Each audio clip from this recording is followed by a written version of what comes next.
আসুন কিভাবে পাবে সেদিকে যাচ্ছে। তাই সে নবীর উম্মত করে যে আল্লাহ আমাদেরকে আজকের মাহফিল পর্যন্ত কবুল করেছেন এই রজব চাঁদে। আল্লাহু আকবার, কিতাবে আসছে রজব চাঁদে যারা ইবাদতে ঢুকছে রমজানের শবে কদর দহ আল্লাহ পাক তাদেরকে দিয়ে বাহির করে দিবেন। আজকে সেই বরকতময় রজবে যাদেরকে এই মাহফিলে কবুল করেছেন নিশ্চয়ই আমাদের ভাগ্য ভালো। তাই আসুন পবিত্র কোরআন শরীফ থেকে হাদিস শরীফ থেকে যা তালাওয়াত করেছি খাজেগার আলোচনা করার জন্য আল্লাহ যেন আমাকে আলোচনা করার তৌফিক দেন, আপনাদেরকে শুনে বুঝার তৌফিক দেন। সকলে বলুন আমিন।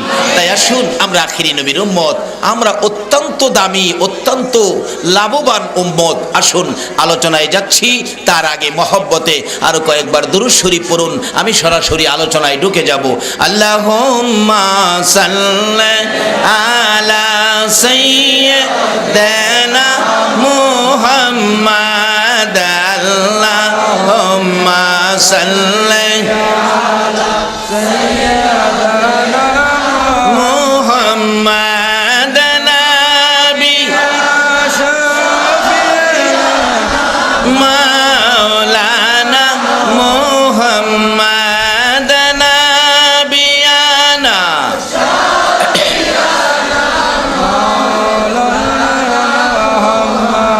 জগতে পাগল কাবার জন্য, কাবা পাগল মাবুদের, জগতে পাগল কাবার জন্য, কাবা পাগল মাবুদের। হায়রে মাবুদ পাগল নবীর জন্য, নবী পাগল উম্মতের। হায়রে মাবুদ পাগল নবীর জন্য, নবী পাগল উম্মতের। আল্লাহুম্মা সাল্লি আলা সাইয়্যিদিনা মুহাম্মাদ, আল্লাহুম্মা সাল্লি আলা সাইয়্যিদিনা মুহাম্মাদ নবী শাফিয়ানা মাওলানা মুহাম্মাদ নবিয়ানা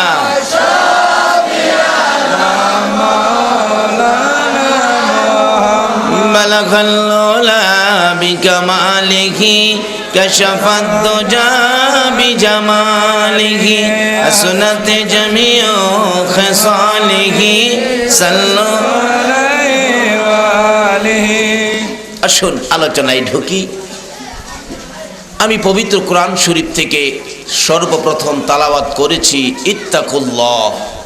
আল্লাহ পাক আমাদের উদ্দেশ্যে ওয়াজ করেন তোমরা আমাকে ভয় করো। বলুন কাকে ভয় করতে বলছে? সবাই বলুন কাকে? কোন আল্লাহ চিনছেন নি? বডির মধ্যে জিনিসপত্র যা আছে সবগুলো কার দেওয়া? এর একটা জিনিস শ্বশুর বাড়ির থেকে যৌতুক পাইলেন, মামার বাড়ির থেকে ওয়ারিশ পাইলেন, এমন কোন নজির আছে কি? মাথার চুল থেকে পায়ের পাতা পর্যন্ত এ ভরির মধ্যে জিনিসপত্রগুলো কে দিলেন? সে আল্লাহ বলতেছেন তোমরা আমাকে ভয় করো। কারণ আল্লাহর ওলি হইতে গেলে আল্লাহর ভয় ছাড়া ওলি হওয়া যায় না। একজন ওলি কত বড় ক্ষমতাবান! আল্লাহু আকবার, কত বড় ক্ষমতাবান একজন ওলি! যদি একজন আল্লাহর ওলি হওয়া যায়,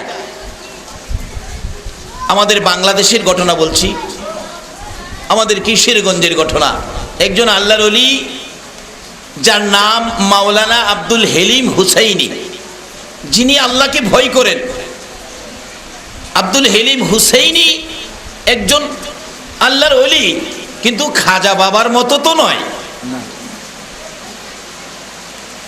খাজা বাবা যেমন আমাদের মধ্যে ওয়ার্ড কমিশনার আছে, তারপরে মেয়র আছে। ওয়ার্ড কমিশনার ওয়ার্ডে কাজ করে, মেয়র সারা সিটি কর্পোরেশনে কাজ করে, একজন এমপি বিরাট দায়িত্ব। তারপরে মন্ত্রী, প্রধানমন্ত্রী, জাতিসংঘের মহাসচিব। এরকম ছোটখাটো ওলি হলো মেয়র, যেমন সিটির কাজ করে, কমিশনার ওয়ার্ডের কাজ করে। আমাদের দেশে যে ওলিরা আছে তারা ওয়ার্ড কমিশনারের মতো দেশে কাজ করতেছে। শাহজালাল ইয়ামিনী রহমাতুল্লাহ আলাইহি মেয়রের কাজ করতেছে, জাতিসংঘের মহাসচিবের মতো কাজ করতেছে। খাজায়ে খাজেগা গাউসে পাক আব্দুল কাদের জিলানী রহমাতুল্লাহ আলাইহি, জোরে জোরে কান সুবহানাল্লাহ। এই হিসাবগুলো আমাদের বুঝতে হবে। তাদের ডাকের উপর আমার আল্লাহ আমাদেরকে রহমত দেন, তাদের ডাকের উপর আল্লাহ আমাদের শান্তির ফায়সালা করেন, বিপদ মুক্ত করেন। সকলে বলুন আমিন। যেই হোক, বলতেছিলাম একজন ওলির ক্ষমতা কত, যারা আল্লাহকে ভয় করেছে। তার নাম আব্দুল হেলিম হুসাইনি। উনি একদিন তার এক মুরিদকে রাত্রে গভীর একটা চিঠি লিখে বলতেছেন, বাবা চিঠিটা নদীর ওই পার। বোঝানোর জন্য বলছি, মনে করুন আনোয়ারা থানায় পাঠাবে, কর্ণফুলী নদীর ওই পারে। তার বাড়ির থেকে ছোট্ট একটা নদী, বলছে নদীর ওই পারে আমার একজন বন্ধু আছে, বন্ধুর কাছে আমার চিঠিটা পৌঁছে দিয়ে আসো। ওই মুরিদ বলতেছেন, হুজুর রাত্রের বেলা তো নদীতে নৌকা পাওয়া যাবে না, নদী পার হব কিভাবে, রাত্র 1টা বাজে, সম্ভব হবে না, আমি সকালে যাব। আল্লাহর ওলি আব্দুল হেলিম হুসাইনি বলেন, না তোমাকে রাত্রেই যাইতে হবে। হুজুর নৌকা তো পাবো না। আরে বাবা তুমি যাও না। ও আল্লাহর ওলির নির্দেশে ওই মুরিদ চিঠি হাতে নিয়ে হাঁটতে শুরু করলো। হাঁটতে হাঁটতে নদীর ওই পারে আল্লাহর ওলির বন্ধুর বাড়িতে পৌঁছলো, কোনো নদী টদি পাওয়া গেল না। ডাকতেছে, হুজুর আমি যে আপনার বাড়িতে আসলাম, নদী কই, নদী তো পাইলাম না। আল্লাহর ওলি বলেন, বাবারে নদী তো নদীর জায়গায় আছে। কয় না হুজুর আল্লাহর কসম করে কই, আমি শুকনা দিয়ে হাইটাইছি, নদী পাই নাই। তাইলে তুমি থাকো, সকালে তোমাকে নদীটা আমি দেখাবো। হুজুর আমি থাকবো। ওই ওলি বলতেছেন, তুমি যদি নদীর কথা আমারে জিজ্ঞেস না করতা, আমিও তোমারে নদী ছাড়াই পাঠাইয়া দিতাম। এখন যখন জিজ্ঞেস করছো, তোমাকে নদী দেখাবো। সকালবেলা নাস্তা পানি খায়া রৌদ্র উঠে গেছে, পরিষ্কার হলো, আসতেছে, আয়সা দেখে নদীর ঘাটে মাঝিরা নৌকা নিয়ে বসে আছে। ওই ভদ্রলোক জিগায়, এই মাঝিরা তোমরা রাত্রে কোথায় আছিলা? ওই লোকটা কি কইরে, রাত্রে কই থাকবো, নৌকায় আসছিলাম। নৌকা কই আসছিল বলো? কই নৌকা তো পানিতে থাকে, নদীতে থাকে। নদী কই আসছিল বলো? সবাই দৌড়ছে, তারে মাথায় ভানি দে, এই কই নদী বলে কই আসছিল। কই আল্লাহর কসম করে বলি, আমি রাত্রে হাইটা হাইটা পার হয়ে গেছি, নদী টদি আমি দেখি নাই। একজন আল্লাহর ওলি, বাংলাদেশের ওলি যদি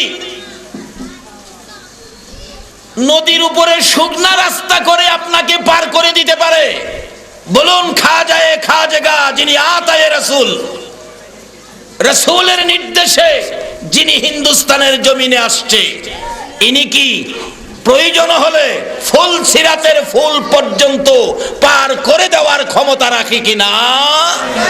আজকে সেই খাজায়ে খাজেগার আলোচনা হবে। আপনারা কি সেই খাজার পক্ষে সময় দিতে রাজি আছেন? সকলে পারবে না, যার ভাগ্য ভালো সেই পারবে। কারণ খাজার পক্ষে সময় দেওয়া মানে জাহান্নামের আগুন থেকে মুক্তি পাওয়া। তার বাস্তব খাজা বাবা ছোটকালেই খাজা উসমান হারুনির কাছে মুরিদ হয়েছেন, বাইয়াত গ্রহণ করেছেন।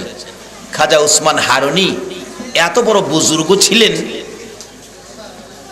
ছোটকালেই খাজায়ে খাজেগা বেলায়েতের উচ্চ স্তরে পৌঁছে গেলে একদিন বলতেছিলেন, এই মঈনুদ্দিন পরীক্ষা করতেছেন মঈনুদ্দিনকে, মঈনুদ্দিন ওই যে আগুন পূজারীরা আগুনের পূজা করে, তুমি একটু আগুন নিয়ে আসো আমার জন্য।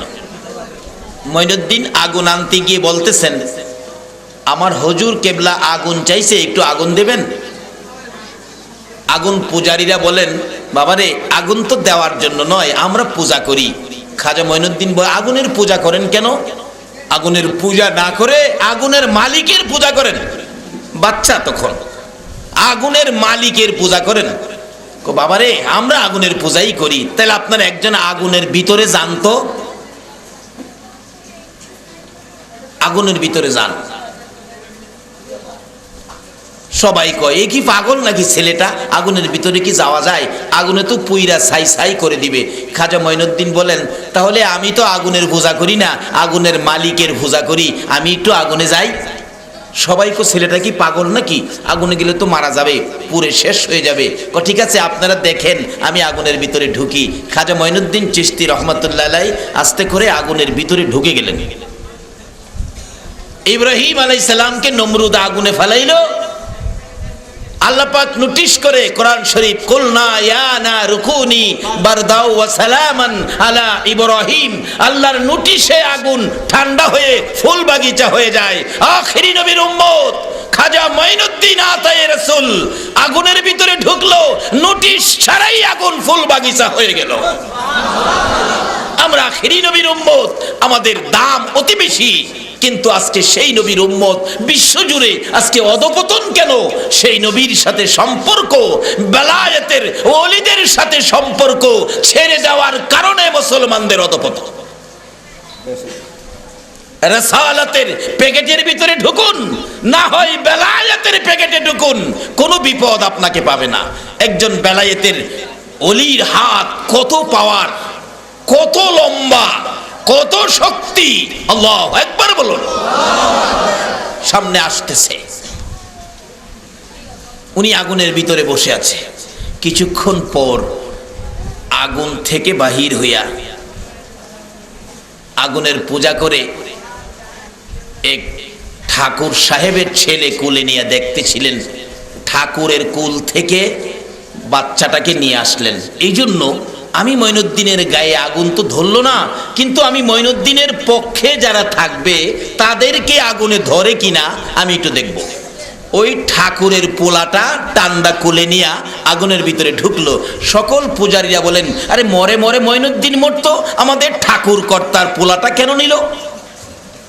এ কি করলো, বাচ্চাটাকে মেরে ফেললো। কিছুক্ষণ পর আগুনের ভিতরে দাঁড়িয়ে দেখে মঈনুদ্দিনের পক্ষে থাকার কারণে ঠাকুরের পোলার গায়েও আগুন ধরে। এটা হিন্দুস্তানের ঘটনা, আমাদের বাংলাদেশে আসুন, আগুন ধরবে না যদি এই নবীর উম্মত হতে পারেন।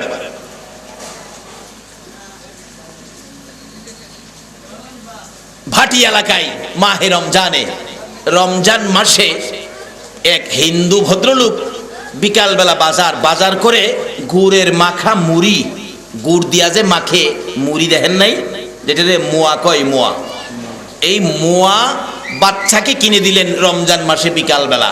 হিন্দু ভদ্রলোক উনি কিনে দিয়ে বললেন বাবারে রোজার দিন মুসলমান রোজা রাখছে, তুমি কিন্তু রাস্তায় খেও না, বাড়িতে গিয়ে খাইবা, রোজাদারের সামনে খাওয়াটা ঠিক না। হিন্দু বেচারা কইতেছে। বাচ্চা মানুষ সেই তো আর বুঝে না, বাজার থেকে বাহির হয়েই কাগজের পুটলা ছিঁড়ে খাইতে শুরু করলো।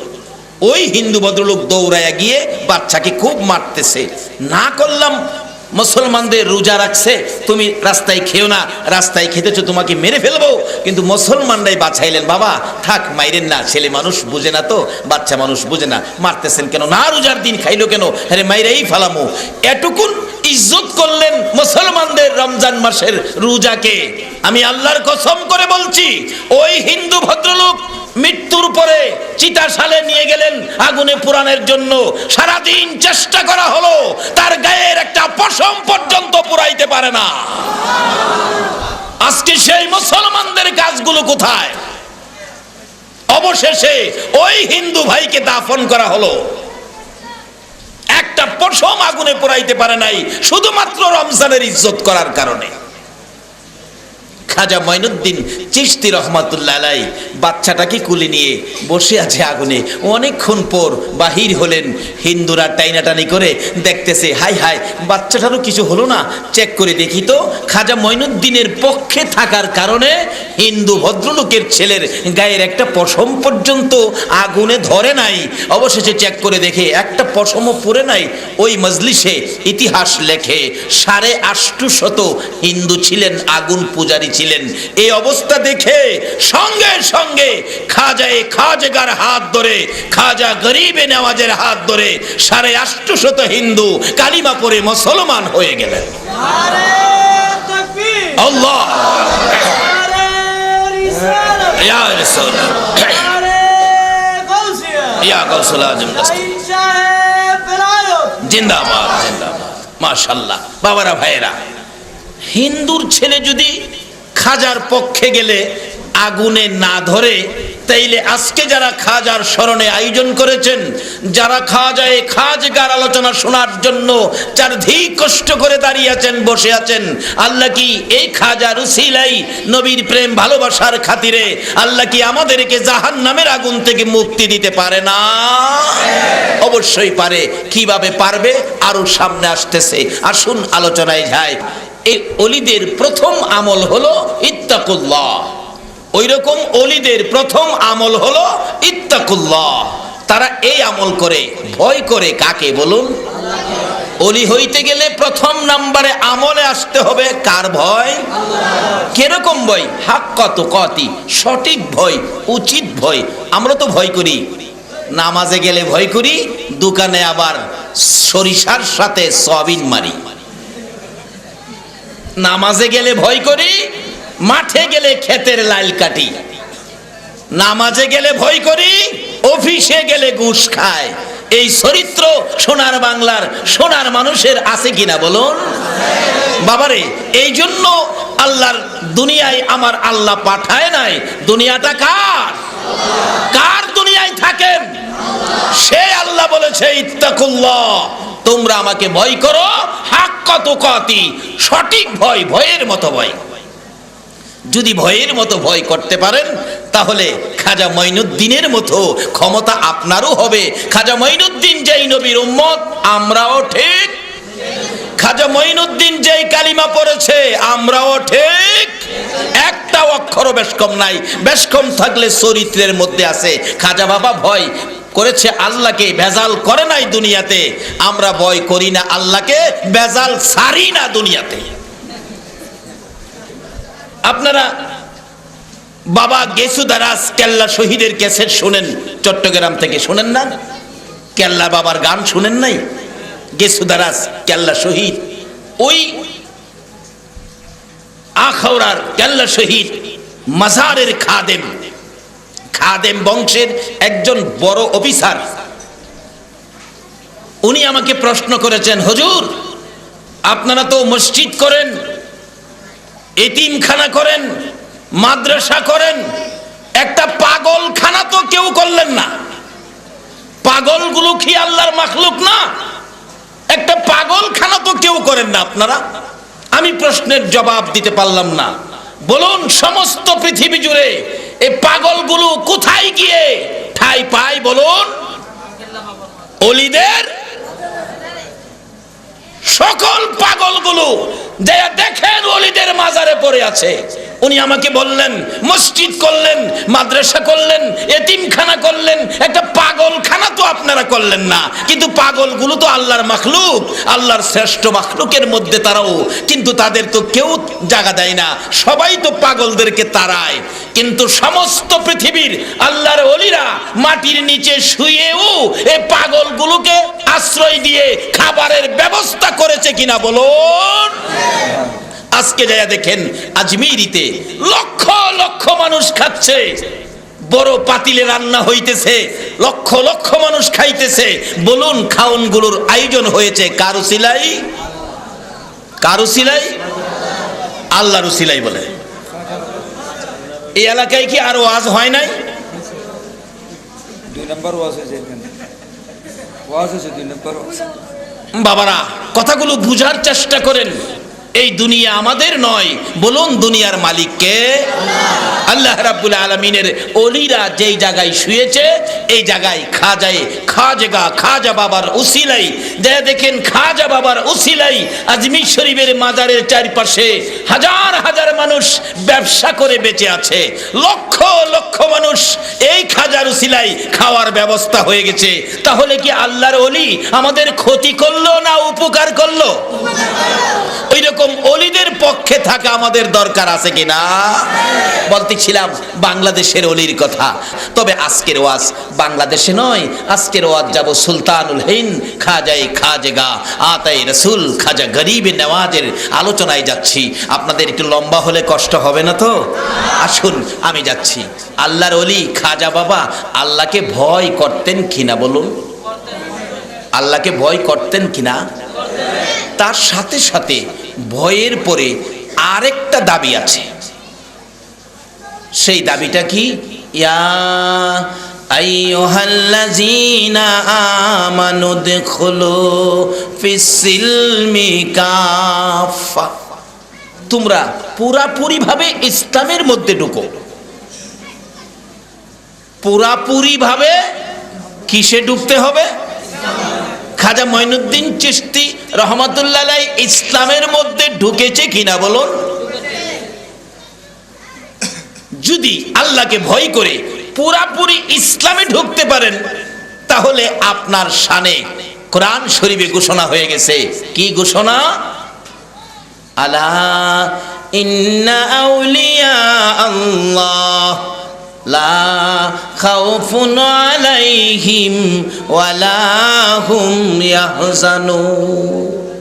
তারা আমার বন্ধু। আল্লাহ বলেন নিশ্চয়ই আমার বন্ধু যারা, আমার ওলি যারা, তাদের কোথাও কোনো ভয়, কবরে নাই, মৌতে নাই, হাসরে নাই, মিজানে নাই, কোথাও কোনো ভয় নাই।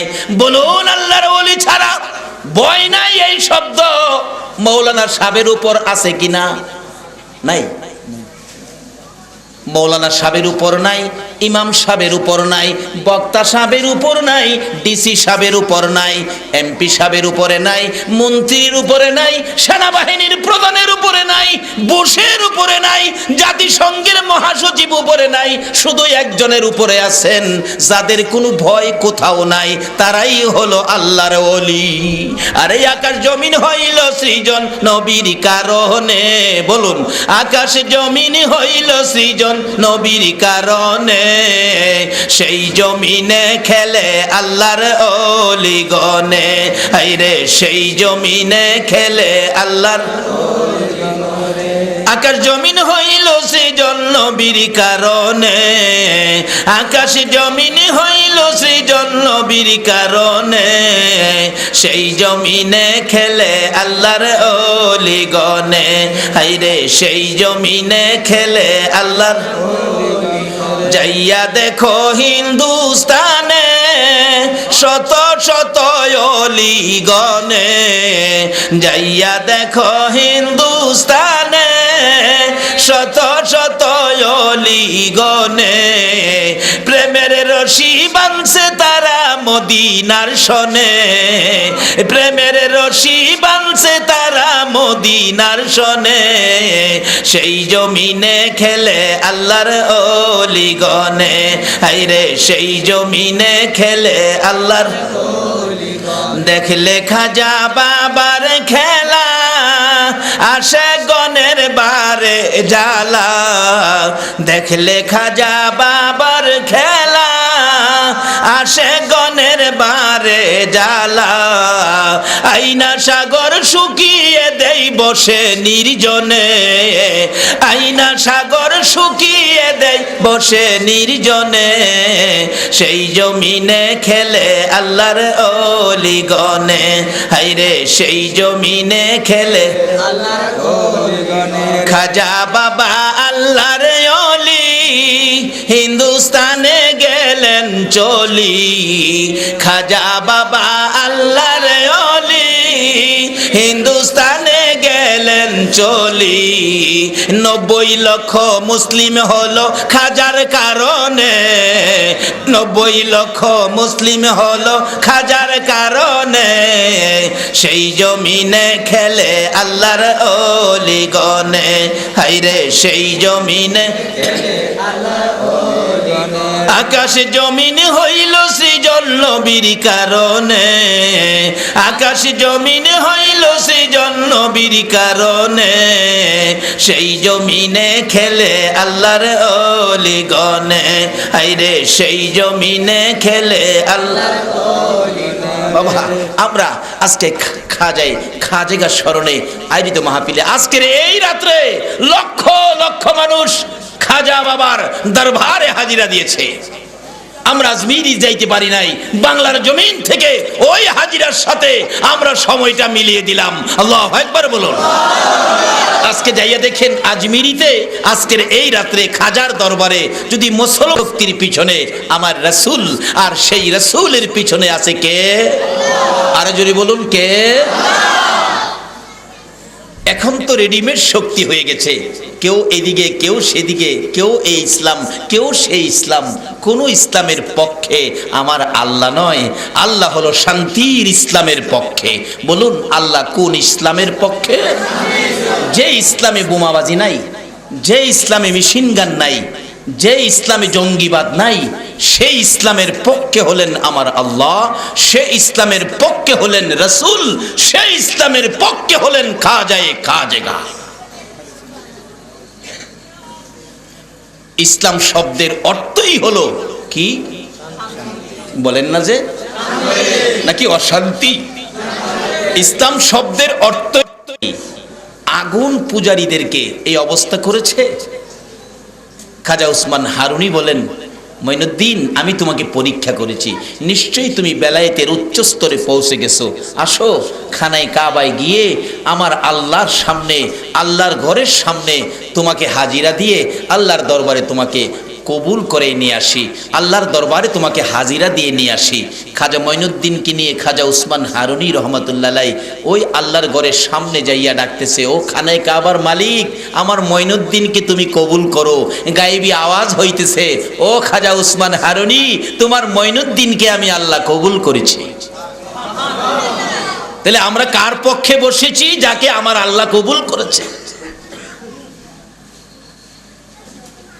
এখন খাজা উসমান হারুনি বলেন, তার জীবনীতে লেখেন, এখানে শুধু আল্লাহর সাথে হাজিরা শেষ করে চলে গেলে চলবে না, মদিনার কামলেওয়ালা নবীর সাথে দেখা করাইতে হবে। নবীজির রওজার পাশে নিয়ে ডাকতেছে, নবীজির রওজার পাশে। বলুন নবীজির রওজার পাশে যদি কোনো আশেক ডাক দেয়, নবী জবাব দিবেনি নাকি মরে গেছে? আপনাদের আকীদা বিশ্বাস কি? নবী কি মৃত নবী না জীবিত নবী? নবী ইচ্ছে করলে এখনো উম্মতের কিছু দিতে পারবে কিনা? তার বাস্তবতায় আসুন। নবীজির একজন আশেক ছিলেন, নবীজির রওজার পাশে গিয়ে পড়ে আছে, নবী গো আপনি না খাওয়াইলে আমি খাবো না, আপনি না খাওয়াইলে আমি খাবো না। নবীজি বলতেছেন, ও পাগল, আমি না খাওয়াইলে খাবি না? আমার চুলায় কি এখন রান্না হয়? হ্যাঁ রান্না হয় না, তুই খাবি না? রান্না তো নাই। ওই আশেক বলতেছেন, রান্না টান্না বুঝি না, আপনি না খাওয়াইলে আমি খাবো না। কি করব, না খাইয়া থাকতে থাকতে একেবারে দুর্বল হয়ে গেছে। এটা কোন দলের আলেমের অস্বীকার করার কোনো ক্ষমতা নাই। হেরা জানে কিন্তু মানে না। অবশেষে রাত্রে একদিন নবী পাক উম্মতের কান্ডারি দরদি নবী দুইটা রুটি ওই আশেকের হাতে দিয়ে গেলেন। স্বপ্নে ঘুমের ঘরে দুইটা রুটি পাইলেন। আমরা স্বপ্নে অনেক সময় অনেক কিছু পাই না, খালি পাই খাই না, কত কিছু খাই। এক বেচারা স্বপ্নে দেখে দেশি মুরগির রান, চিকন চাউলের পোলাও। কি খাওয়া রে স্বপ্নে। আবার যে গোস্তের রানে ধরে টান দিছে না, হাত ছুঁইটা গিয়া বাচ্চার মার নাহের মধ্যে লাগছে। বাচ্চার মা তো ঘুম থেকে উঠছে, হায় হায় হায় আমার নাক শেষ করে ফেলাইছে। এই চিল্লানিতে বেচারির ঘুম ভাঙছে। কিছে বাতি জ্বালাইছে, কুপির বাতি, বিদ্যুৎ ছিল না। কিছে, তুমি তো আমার নাক ফাড়াইলেছো। দেখ নাক ফাড়াইলে ফাড়াইছি, যা একটা খাউন খাইছি। কও কি খাইলা? আমি তোমার কাছে আমারে দিলা না, একা এত খাউন খাইলা?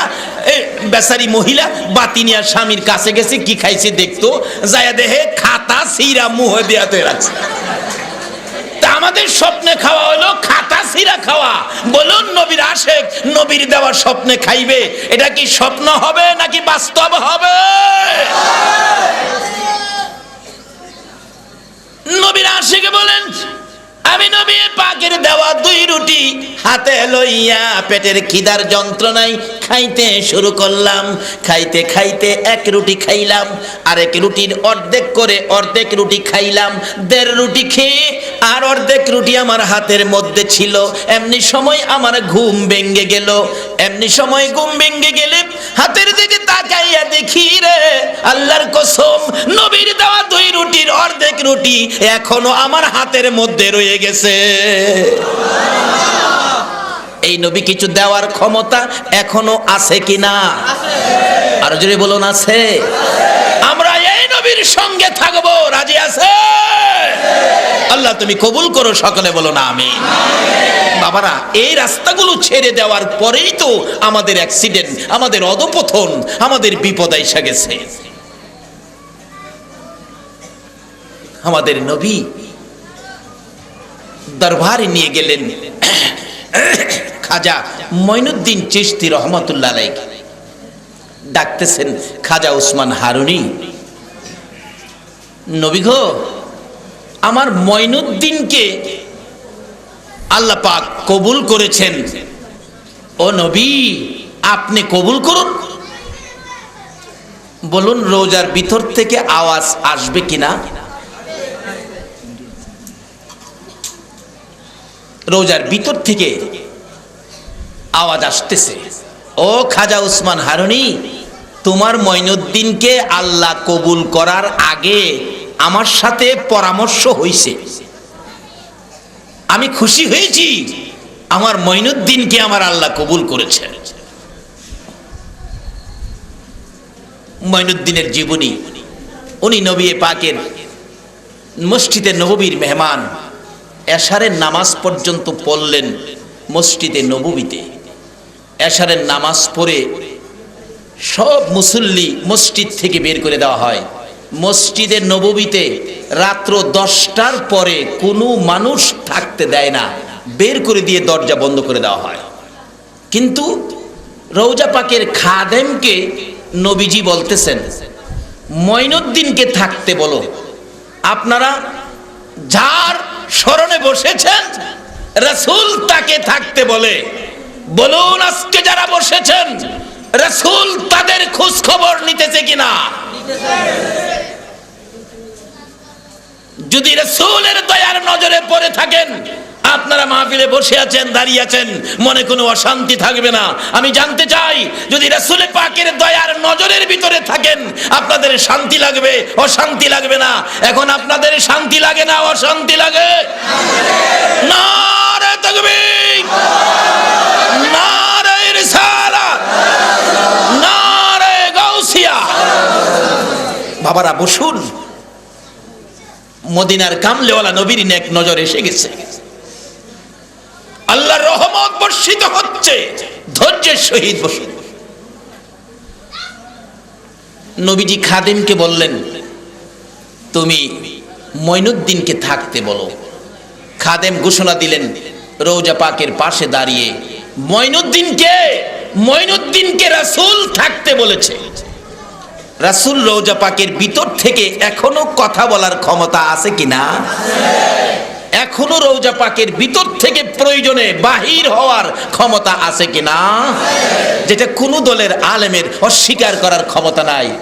আহমদ রেফাই নামে নবীজির একজন আশেক ইরাকের জমিন থেকে গিয়েছিলেন রওজা পাকের চারপাশে। তখন রডের ঘেরাও ছিল না, খালি খালি ছিল। তখন তো লোকজন কম ছিল, এখন মানুষের ভিড় বেশি বিদায় রডের পিঞ্জরা দিয়ে ঘেরাও করে মজবুত করে দিয়েছে, যাতে ধাক্কা ধাক্কিতে নবীজি রওজার পাশে চাপ না লাগে।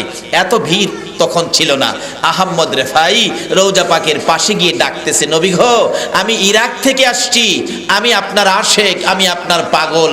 ও নবী, কথা বলেন, আমি আপনার সাথে কথা বলবো, কথা না বললে আমি যাব না। এইভাবে অনেক ডাকাডাকি করলেন, কোনো সারা শব্দ পাইলেন না। অবশেষে আহমদ রেফাই উনি ডাকতেছেন, হুসাইন তো নবীকে ভালোবাসতেন, নবীও হুসাইনকে ভালোবাসতেন। দেখি হুসাইন যে নবীকে নানা বলে ডাকতেন, নানা খুশি হতেন। আমি হুসাইনের মতো নাতি হইয়া নানা কইয়া ডাক দিয়া দেখি, ওই নাতির মহব্বতে নি আমার সাথে কথা বলে। এবার আহমদ রেফাই ডাকতেছে আর ঘুরতেছে, নানা, নানা গো, আমি হুসাইন। ও নানা, আমি হুসাইন। যে হুসাইনকে নবী বুকে নিয়ে বলতেন, হুসাইন তুমি আমার আমি তোমার, তোমাকে যে কষ্ট দেয় সেই যেন আমি রাসূলকে কষ্ট দেয়। আহমদ রেফাই ঘুরতেছে, চোখের পানি ছেড়ে ছেড়ে না না না না কইয়া ডাকে, হুসাইনের অভিনয় করে ঘুরতেছে। হাজী সাহেবরা চারদিক দাঁড়ায়া দেখতেছে, কিতাব লেখে, ইতিহাস লেখে, 15 থেকে 25,000 হাজি হবে আনুমানিক, চারদিক দাঁড়ায়া রইছে দেখার জন্য। হঠাৎ করে নানা নানা বলে ডাকে, হুসাইনের অভিনয় করে। আমার নবী হুসাইনের অভিনয়ের নানা ডাক আর যেন কলিজা মানে না। রোজা পাকের মাঝখান দিয়ে এই পর্যন্ত হাত আমার নবী বাহির করে দিয়েছে। পারলে বলেন কথাটা মিথ্যা, পৃথিবীর কারো ক্ষমতা নাই মিথ্যা বলার। নানা বলে ডাক দিলেন। হুসাইনের অভিনয়ে আহমদ রেফাইর সাথে সাক্ষাতের জন্য নবীজি এই পর্যন্ত হাত মুবারক বাহির করে দিয়েছিলেন। বলুন সেই নবী এখনো কথা বলার ক্ষমতা আছে কিনা? সেই মদিনা যদি সুযোগ পান বলুন একবার যাইবেন কিনা? আসুন বাবারা ভাইরা, হাত নামান। এই হাতগুলো আমার আল্লাহ দেখছেনি, নবী মনে দেখে নাই, নবীও দেখছে। যদি নবীর কাছে মায়া লাগে, নবী যদি বলে আল্লাহ গো এই পাগলগুলো রে একদিন মদিনা আসার তৌফিক দাও, বলুন আল্লাহ নেওয়ার ক্ষমতা আসেনি? বলে হুজুর আমার তো টাকা নাই। টাকা ছাড়াও আল্লাহ ইচ্ছা করলে নবীর আশেক রে মদিনা দেখাইবার ক্ষমতা আছে। কিতাবে আছে একটা ফিফরা, আফ্রিকার জঙ্গলের একটা ফিফরা, রাত্রে ঘুমায় না, কান্দে, কি বলে? মদিনা যাব কেমনে, নবীজির প্রেমের আগুন জ্বলে যে মনে। বলুন লোকটা কে? প্রাণীটা কি? ফিফরা কান্দে। মদিনা যাব কেমনে, নবীজির প্রেমের আগুন জ্বলে যে মনে। ফিফরার কান্দা আমার আল্লাহ কি শুনে? কয় কি ফিফরার কান্দাও শুনে? আমার আল্লাহ বলেন এরে খানে কাবার কবুতর রে, আমার নবীর আশেক পাগল আফ্রিকার জঙ্গলে কান্দে রে, আমার বন্ধুর রওজা দেখার জন্য, আমি আল্লাহর খানায় কাবা দেখার জন্য। খানায় কাবার কবুতর রে, আজকের জন্য খানায় কাবার পাশের খানা আমি বন্ধ করে দিলাম। খানা নাই। হজে যারা গিয়েছেন কবুতররে যে খাবার দেয় জায়গাটা দেখছেন কি? হাজিরা নাই এখানে? হুজুর জান নাই? এই তো গিয়েছে, ওই যে চোখের পানি আইছে, চোখের পানি আসছে। আল্লাহু আকবার বলো। রাসূলের ভালোবাসার কোন ব্যক্তি যদি চোখের পানি ছাড়ে, এই চোখের পানি আল্লাহর আরশের চাইতেও দামি হয়। এই চক্ষুওয়ালাকে জাহান্নামের আগুনে ধরবে না। একটা জায়গা আছে কবুতররে খাবার দেয়, গম দেয়, হাজার হাজার কবুতর নাইমা খায়। মক্কাতেও আছে, মদিনাতেও জান্নাতুল বাকির পাশে এই কবুতরে খাবার দেওয়ার জায়গা আছে। আমি নিজেও 1 রিয়াল টাকার গম কিনে মদিনাতে কবুতরকে দিয়েছি। মক্কাতে দেই নাই, মদিনাতে দিয়েছি। আমার আল্লাহ ঘোষণা দিলেন, ও মক্কার কবুতর, ও মদিনার কবুতর, আর খাবার এই দেশে তোদের খাবারের বাজেট নাই রে, আমি বন্ধ করে দিলাম। তোদের খাবারের জন্য আফ্রিকার জঙ্গলে চলে যাইতে হবে। কবুতরগুলো আমার আল্লাহর নির্দেশ মানে কিনা বলুন? কবুতর যায় রে উইরা উইরা আফ্রিকার জঙ্গলে। আফ্রিকার জঙ্গলে যাইয়া যখন কবুতরের ডাক নেমে গেল, আমার আল্লাহ বলেন মদিনার পাগল রে, ও মদিনার পাগল, কবুতরকে বিমান বানাইয়া আফ্রিকার জঙ্গলি আর ফুট বানাইয়া দিলাম, আয় বিমানে উঠে যায়। ওই মদিনার পাগল পিঁপড়া টুকুন আস্তে আস্তে যাইয়া কবুতরের পাখার ভিতরে ঢুকেছে। আল্লাহু আকবার বলো। আফ্রিকার জঙ্গলের পিঁপড়াকে যদি কবুতরের বিমান বানাইয়া মদিনা নিতে পারে, বাংলার চট্টগ্রামের আশেক পাগল কি আমার আল্লাহ মদিনা নিতে পারে না? ও পিঁপড়া পিঁপড়া উঠো, বিমানে উঠো। পিঁপড়া আস্তে আস্তে উঠে কবুতরের পাখার ভিতরে ঢুকে গেছে। এবার কবুতরের নির্দেশ হলো, বিমান ছেড়ে দাও, বিমান ছেড়ে দাও। ঝাঁকে ঝাঁকে কবুতর উঠতে উঠতে মদিনায় পৌঁছে গেল। মদিনায় নেমে ওই পিঁপড়া নবী পাকের রওজার পাশে সালাম জানাইলো, চোখের পানি দিয়ে, মদিনার পাশে চোখের পানি দিয়ে কলিজা ঠান্ডা করে ডাকতেছে, আল্লাহ গো, আমি কি তোমার ঘর দেখতে পারবো না? পিঁপড়া বলে। ওই কবুতরের পাখার নিচে আবার যখন উঠে গেল পিঁপড়া, আমার আল্লাহ কবুতরকে বিমান বানাইয়া ওই পিঁপড়াকে মক্কায় খানায় কাবার পাশে পৌঁছাইয়া দেয়। সে আল্লাহ কি এখনো আছে?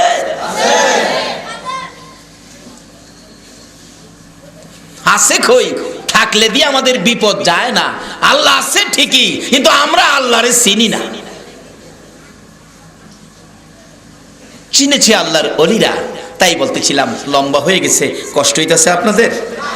খাজা মঈনুদ্দিন চিশতি রহমাতুল্লাহ আলাইহি নবী পাকের রওজার পাশে নবীজি বলতেছেন, মঈনুদ্দিনকে থাকতে বলো।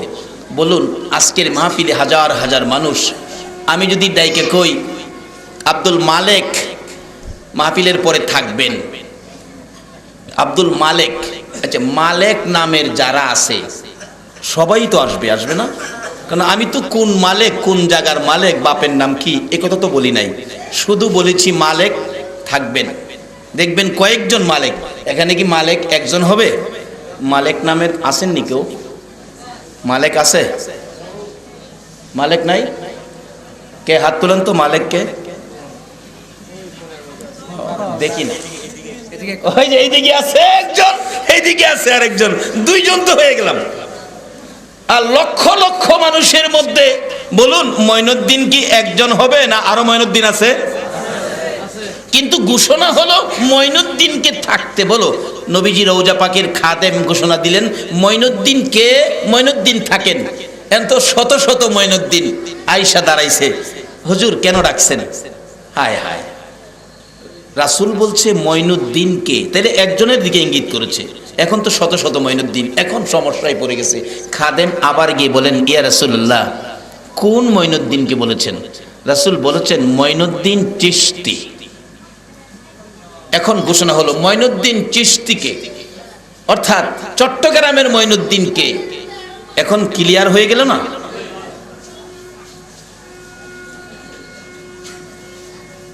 হুজুর, আমি আপনাকে রাসূল থাকতে বলছে।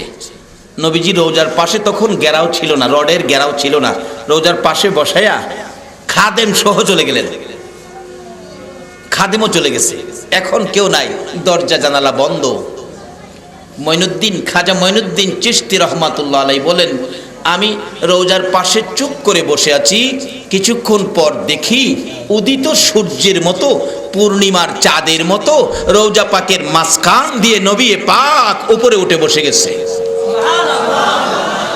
মঈনুদ্দিন সহ্য করতে পারে নাই, বেহুশ হয়ে গেছে। আমার নবী, উম্মতের দরদি নবী, মদিনার কামলেওয়ালা নবী ডাকতেছে, মঈনুদ্দিন রে, বেহুশ হইলে হবে না, আমি বেলায়েতের আলু তোর হাতে দিয়ে হিন্দুস্তানের জমিনে পাঠাইব। অন্য কোন জামাত পাঠাই নাই, বেলায়েতের জামাত পাঠিয়েছে।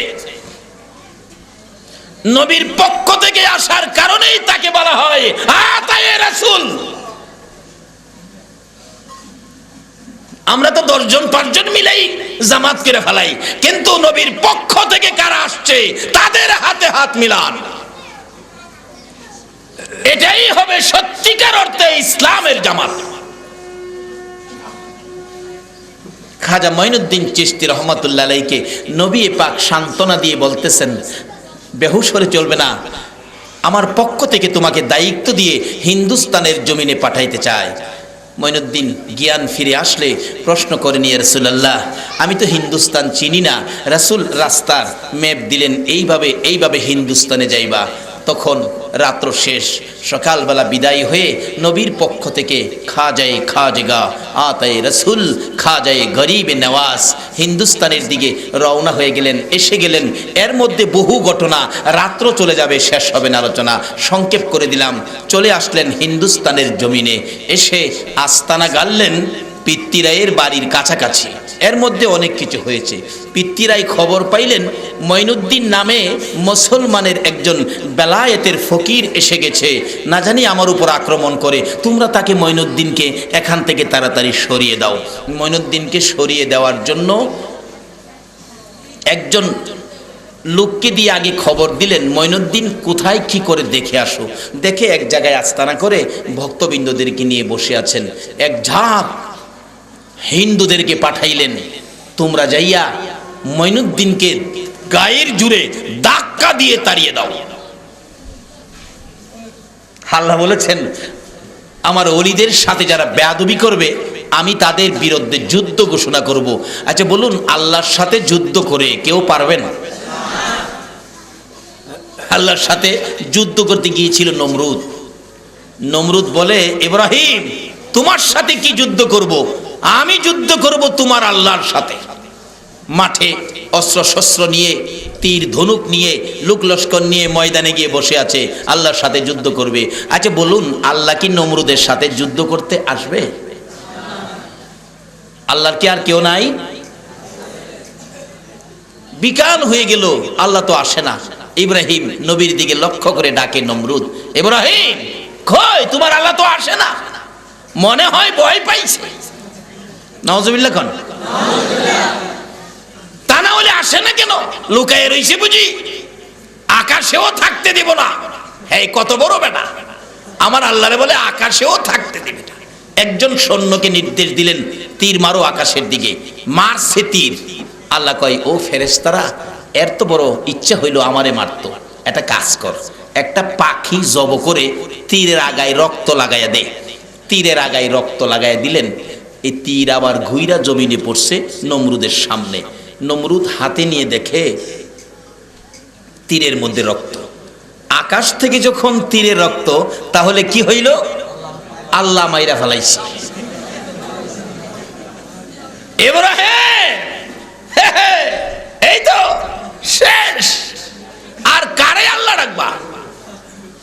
আচ্ছা, এই খবরে ইব্রাহিম নবী হাসে না কাঁদে? ইব্রাহিম কয়, আচ্ছা ঠিক আছে, মাইরে ফেলালে তো ফেলাইছই, পারলে ময়দান থেকে যাইও গা, যুদ্ধ শেষ, চলো আমরা যাইগা। আল্লাহ কয়, হ্যাঁ রে, আর সারণ যায় না। বলুন, এই নমরুদ বাহিনীর বিরুদ্ধে, এত বড় শক্তিশালী বাহিনী যারা আল্লাহর সাথে যুদ্ধ করতে যায়, ওই বাহিনীর বিরুদ্ধে আমার আল্লাহ কোন বাহিনী মোতায়েন করেছিল? কয়না দি ঘুমাই রয়েছেন আপনারা? বাহিনীটার নাম কি? আরে একজনের কাছে শুই নাও তো, আরেকজনের শিক্ষা হওয়া দরকার। বলুন, বাহিনীটার নাম কি? আরো জোরে কর, নাম কি? আচ্ছা বলুন, এর চেয়ে দুর্বল আর কোন প্রাণী আছে? সে আল্লাহর ওলিদের সাথে লড়াচড়ি করেন না, সোজা কইরা লাইব। ওলিদের পক্ষে আসুন, বিজয় হবে মুসলমানদের। বাবার, আমি কি কথাগুলো বুঝাইতে পারতেছি? সংক্ষেপ করে দিলাম। বলতেছিলাম, খাজায়ে খাজগা বসে আছে, হিন্দু ভাইয়েরা এসে ডাকতেছে, ও মঈনুদ্দিন এই জায়গা ছেড়ে দেন। ছেড়ে দেবেন না হয় আমরা এখান থেকে ধাক্কা দিয়ে বাইর করে দিব। আল্লাহ কয়, আমার ওলিরে ধাক্কা দিবি? সম্ভব হবে না। খাজা মঈনুদ্দিন বলতেছেন, বাবারা আপনারা আসছেন, বসেন, কথাবার্তা বলেন, কি হয়েছে, ব্যাপারটা কি, বসেন। সবাই রে বসাইছে। বসাইছে পরে আর কতক্ষণ বসে থাকবো, আমরা এখন চলে যাব। চলে যাবেন? যান। দেখে হগলের এই পাছাখানি মাটির সাথে লাইগা গেছে, খালি টানে কিন্তু।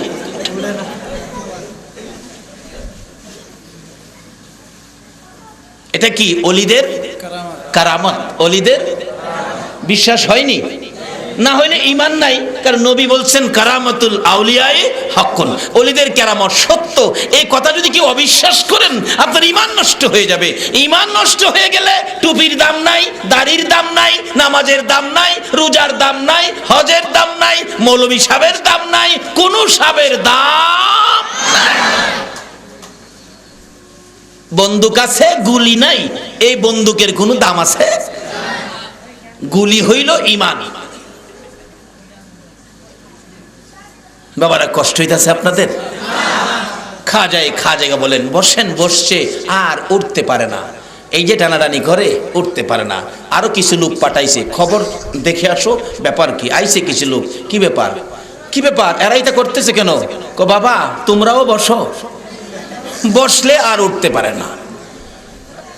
এইভাবে আরো লোক পাঠাইছে, বসো, বসলে আর উঠতে পারে না। অবশেষে পিতৃরাই কয় ব্যাপারটা কি? একজন গুপ্তচর পাঠাইছে, তুমি কাছে যাইও না, দূর থেকে দেখো। দূরে যায় দেখ খালি টানাটানি। কি ব্যাপার রাজামশাই, অবস্থা ভালো না? টানাটানি। কয় কি? হ্যাঁ। তুমি কাছে গেছো? কাছে গেলে আমারেও টানাইবো। আপনি যাই দেখেন আপনারেও টানাইব। তখন টানাটানি আর কত করবে, কাহিল হয়ে গেছে। একজন বলেন হুজুর আমাদেরকে মাফ করে দেন, আমরা আর আপনারে ক্ষতি করার জন্য আসবো না, যাও তোমাদেরকে মাফ করে দিলাম। বলুন টানাটানি আছে? ছুটে গেছে, ছুটে গেছে। এই জন্য এখনো গেলাম ওই রকম অলিদের কাছে মুসলমান যায় কিনা বলুন? এক কিসিমের ভাইয়ের আছে ফতোয়া দেয় মাজারে যাউন শিরিক, মাজারে যাউন বেদাত। দেখেন না যুক্তি দেয়, মাজারে লাল নিশান দিয়া রাখছে, এখানে যাওয়া যাবে না, লাল নিশান দিয়া রাখছে, এখানে যাওয়া যাবে না। আসলে লাল নিশান দেওয়ার অর্থ যাওয়া যাবে না এইটা বুঝাইছে না, হেরা বুঝেই না।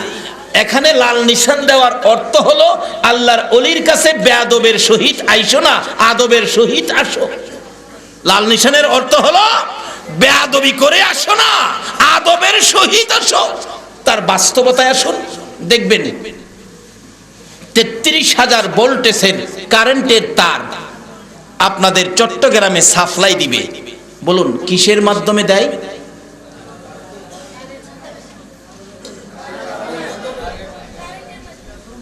হইল না উত্তর, হইল না, একজনও পারলেন না। ট্রান্সমিটারের মাধ্যমে। ট্রান্সমিটার চিনেন না? ৩৩,০০০ ভোল্টেজের তার ট্রান্সমিটারের মাধ্যমে সাপ্লাই দেয় মহল্লায়, সমাজে, গ্রামে গঞ্জে। এই ট্রান্সমিটার যেখানে নামাইছে ৩৩,০০০ ভোল্টেজের ট্রান্সমিটারটা যেখানে দেখবেন, এখানে গাছের মধ্যে একটা ছোট্ট সাইনবোর্ড দেওয়া আছে, একটা মানুষের কঙ্কাল দেওয়া আছে, দেখছেন? দেখছেন কিনা? আবার একটা লাল করজ দেওয়া আছে। এটা কি বুঝাইছে? ৩৩,০০০ ভোল্টেজের কারেন্টের ট্রান্সমিটার, এখানে তোমরা আইসো না, আসলে কঙ্কাল হইয়া যাইবা। আবার করজ দিয়া বুঝাইছে বিপদ হয়ে যাবে। ইংরেজিতে লেখছে ডেঞ্জার, বাংলাতে লেখছে কি? এই যে অহন বুঝে লাইছে কি লেখছে? বিপজ্জনক। এত কিছু সংকেত দেওয়ার পরেও বলুন যারা এই ট্রান্সমিটার সম্পর্কে অভিজ্ঞ তারা ট্রান্সমিটারের কাছে কি যায় না? যারা এই ট্রান্সমিটারের কাছে যাওয়ার আদব জানে না তাদের জন্য সংকেত। লাল নিশান হলো যারা ওলিদের সাথে আদব জানে না তাদের জন্য লাল নিশান। বাবারা ভাইয়েরা, আমি কি কথাগুলো বুঝাইতে পারতেছি? লাল নিশানে কোনো দোষ বরঞ্চ লাল নিশানে আরো বিপদ থেকে মুক্ত করে। যেমন ছোট সময়, অন্তত পক্ষে 15-20 বছর আগে একটা ঘটনা পত্রিকায় পেয়েছি, আপনাদের চট্টগ্রামের ঘটনা। আসলে চট্টগ্রাম আলেম ওলামার দেশ, মসজিদ মাদ্রাসার দেশ, চট্টগ্রাম আল্লাহর ওলির দেশ। সেই দেশের ঘটনাগুলো স্মৃতি হয়ে যায়, ইতিহাস হয়ে যায়।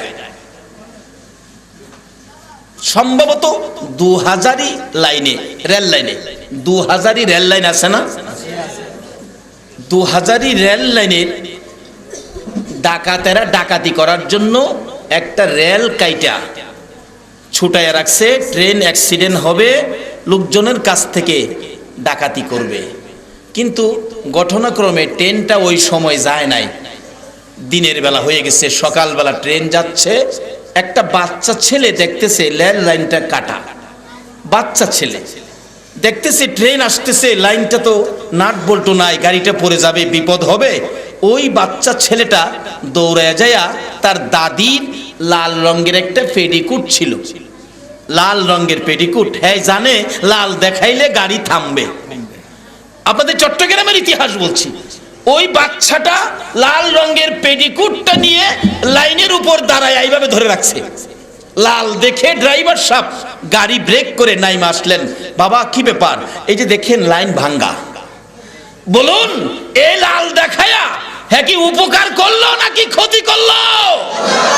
বাবারে লাল দেখলেই ক্ষতি মনে করেন না, লালে আপনার জীবন বাঁচায়। নারে তাকবীর, নারে রিসালাত, নারে গাউসিয়া। লালে কি করলো? জীবন। অবশেষে যা খবর পত্রিকায় দেখেছি, এই খবরে বাচ্চাটাকে ড্রাইভার সাহেব উঠায় নিলেন, এমনকি বাচ্চাকে ঢাকা পর্যন্ত নিয়ে গেলেন। এই বাচ্চাটাকে সরকারিভাবে মোটা অঙ্কে পুরস্কার দেওয়া হলো। বলুন লাল দিয়ে যাকে বাঁচাইলেন নিজেও বাঁচলেন, এতে কি ক্ষতি হলো না উপকার হলো? বাবারে লাল দেখেই আলতাজি অন্যদিকে আলোচনা করে মানুষকে বিভ্রান্তির পথে নিও না। লাল কোনোদিন বিপদ নয়, লাল বিপদ থেকে আপনাকে বাঁচায়। বাবারা কষ্ট হইতেছে আপনাদের? খাজা মঈনুদ্দিন চিশতি রহমতুল্লাহ আলাইহি লোকজন আসে চলে গেলেন। অবশেষে আরেক গ্রুপ পাঠাইলেন। এই গ্রুপ তো মুসলমান হয়ে গেলেন, লম্বা হয়ে যাচ্ছে সংক্ষেপ করে দিচ্ছি। আরেক গ্রুপ পাঠাইলেন বন্দুক দিয়ে, বাঁশের বন্দুক ছিল তখন। বন্দুক দিয়ে পিত্তিরাই বলছে তোমরা যাও, কমান্ডারকে স্যার আমি, তুমি হুকুম দিবে একই সাথে আক্রমণ করবে, মঈনুদ্দিনকে উড়াইয়া দিবে। নবীর পক্ষ থেকে আসছে আল্লাহর ওলি, এরা বলে উড়াইয়া দিব। কি বলেন সম্ভব হবে? পাহাড়ের উপর থেকে চারদিক ঘেরাও করে বন্দুক ফিট করছে, বাঁশের বন্দুক। খালি কমান্ডিং অফিসার বলতেছেন ফায়ার, ফায়ার বলার সাথে সাথে সকল সৈন্যরা বলে হুজুর আমরা চোখে দেখি না। চোখ হগলতের কি হলো? অন্ধ। এটা কি অলিদের? অলিদের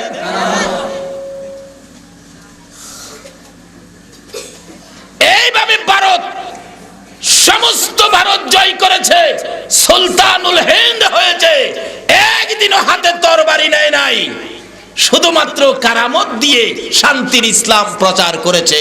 আজকে সেই অলিদের পক্ষে যদি আসুন, আবার দেশে শান্তি ফিরে আসবে, তার আগে নয়।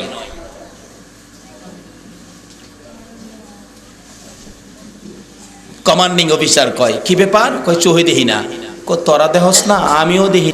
খাজা বাবা মাপ চাই, চোখ খুলে গেল। কয় শুন খবর পৌঁছা। পিত্তিরাই কয় কইবার আগে গুলি ছাইরা দিবি, অর্ডার দিবার আগেই গুলি ছাইরা দিবি। অর্ডার দিবার আগেই কমান্ডিং অফিসার বলেন আমি বলার আগেই গুলি ছাইরা দিবি।